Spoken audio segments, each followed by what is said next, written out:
এটা সব জায়গাতেই বলি যে জরিপ কেমন করে হয় আমরা সবাই জানি। তো তারা তো ধরেই নিয়েছে তারা ক্ষমতায় আসবেন, এবং শুধু ক্ষমতায় আসবেন না, ক্ষমতায় আসার পর কি কি করবেন, যেমন নারীরা 5 ঘন্টা কাজ করবে, তারপরে মেয়েরা শুধু মেয়েদের সামনেই নাচবে, তাই না, আরো কত কিছু ফর্মুলা তারা দিয়ে দিয়েছেন।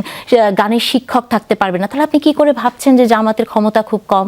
আমি তো ভাবছি না। দেখুন, আমি এইখানে কিছু কথা আপনাকে বলতে চাই। গানের শিক্ষক থাকবেন, এটি তো অন্তর্বর্তী সরকারের সিদ্ধান্ত। না, এটা তো এখন, কিন্তু জামাত তো প্রথমে বলেছে না যে গানের শিক্ষক থাকতে পারবে, এই প্রসঙ্গগুলো তো তারা বলেছে।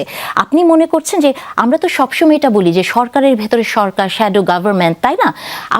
আমি যে প্রসঙ্গটাতে ছিলাম, এই যে দেখেন ক্ষমতাবান, ক্ষমতাশালী যে শব্দগুলো ব্যবহার করা হয়, বা আপনি বলছেন জামাতের হুমকি। আপনি মনে হয় জানেন পরশুদিন আমার নামে একটি কেস হয়েছে সিরাজগঞ্জ 2-এ, জামাতের যিনি এমপি প্রার্থী তিনি আমার নামে কেস করেছেন। হ্যাঁ, আপনি আমাকে এই প্রসঙ্গে আমি একটু বলি যে আপনি আমাকে বলেন একটা ফটো কার্ড যেটা আমি বানাইনি, আমি বলার আগে সেটা 2 সপ্তাহ ধরে লাখ লাখ শেয়ার হয়েছে, আমার কাছে অজস্র স্ক্রিনশট আছে, দুনিয়ার পুরুষরা এটাকে শেয়ার করেছেন।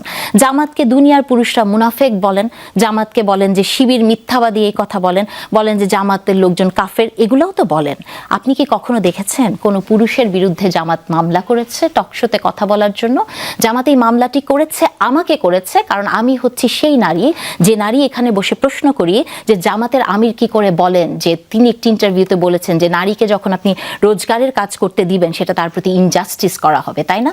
আমি সেই নারী যে নারী প্রশ্ন করি যে জামাত ইসলাম না, ইসলামের সেন্টিমেন্ট নিয়ে কাজ করে, তাই না?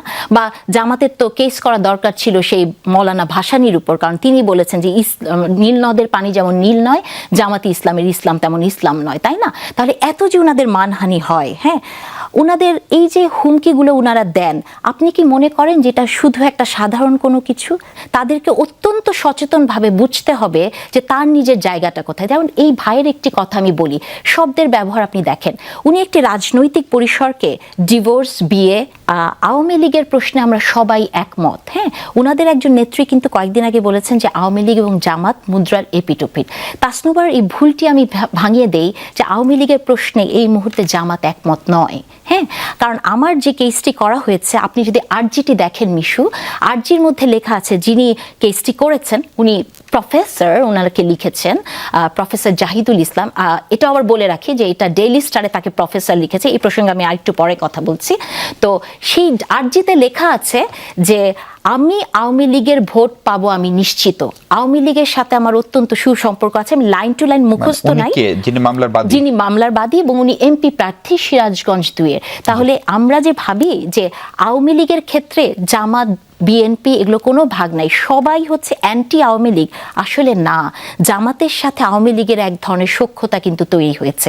আর যে প্রসঙ্গটিতে বলতে একটু হেজিটেট ফিল করছিলাম, যেটি কালকে আমি একটি টকশোতে বলেছি যে দেখেন আপনার মানহানি হয় কখন, যখন আপনি একটা কিছু বলেছেন বা বলেননি, সেটা একটা ফটো কার্ড দিয়ে কেউ একজন একটা রেফারেন্স দিয়েছে, তখন আপনার মানহানি হয়। কিন্তু এই মিডিয়া ক্রমাগতভাবে জামাতে ইসলামের মান উন্নয়ন করেছে।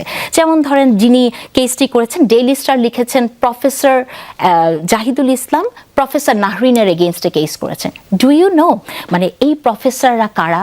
জামাতে ইসলামী এমন একটি দল যে দলে আপনি গেলে সবাই প্রফেসর হয়ে যায়, সবাই ডক্টরেট ডিগ্রি পায়, অথচ আপনি দেখবেন, আমি খোঁজ নিয়ে দেখেছি, উনি একটি ডিগ্রি কলেজের, তারা ভেড়ামারা ছাগলনাইয়া কলেজেও 3 বছরের বেশিও মনে হয় কোনো জায়গায় লেকচারার হিসেবেও ছিল না।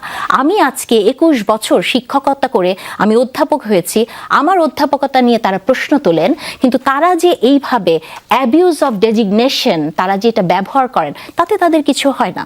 সো আমি এই মুহূর্তে বলতে চাই যে জামাতে ইসলামী যে কাজটি এই মুহূর্তে করছে, তারা একটি ভয়ের সংস্কৃতি চালু করছে, এবং দ্ব্যর্থহীন কণ্ঠে তারা যে মেসেজটি জনগণের কাছে দিতে চায় যে আমি মনে করি জামাতে ইসলামী ইলেকশন পেছানো একটি পদক্ষেপ নিচ্ছে। আমি একটা বিরতি নিয়ে বিরতির পরে আমরা একটু বুঝতেও চাই যে আঙ্গুল আসলে জামাত ইসলাম যে বলছে সোজা আঙ্গুলে ঘি না উঠলে আঙ্গুল বাঁকা করা হবে, সেইটি তো আসলে একটা পলিটিক্যাল রেটরিক নিশ্চিত, এইটার আসলে প্রায়োগিক অর্থ কি তাজনুবা? আপনারা এটা বলতেই বা কি বুঝছেন? এখন আপনি আন্দোলনটা কার বিরুদ্ধে করবেন? যে সরকার, সেই সরকার তো সবাই মিলেই তৈরি করা সরকার, সে বিষয়ে কথা বলবো আমরা দর্শক, তার আগে ছোট্ট একটা বিরতি নিই। দর্শক, আরেকবার স্বাগত 24 ঘন্টায়। আমরা কথা বলছি জামাত বিএনপির সমসাময়িক রাজনৈতিক বিতর্ক নিয়ে। আমি একটু তাজনুভা যাবেন আপনার কাছে আসতে চাই যে আঙ্গুল বাঁকা করবে জামাত সোজা আঙ্গুলে ঘি না উঠলে। আমরা খালি চোখে যেটা বুঝি যে যদি গণপরিষদ নির্বাচন আলাদাভাবে না হয় তাহলে জামাত এই আন্দোলনটাকে রাজপথে নিয়ে যাবে, এবং জামাত যেটি ডেমনস্ট্রেশন করেছে তাদের সেই সক্ষমতাও রয়েছে, এবং জামাত যা যা চেয়েছে ধরেন 5 আগস্টের পরে তাদের রাজনৈতিক কৌশল বলেন, আন্দোলনের শক্তি বলেন, সেটি দিয়ে তারা সেটা আদায় করেছে। ফলে জামাত ইসলামের কেন্দ্রীয় নেতাদের এই হুমকি ধামকিতে আসলে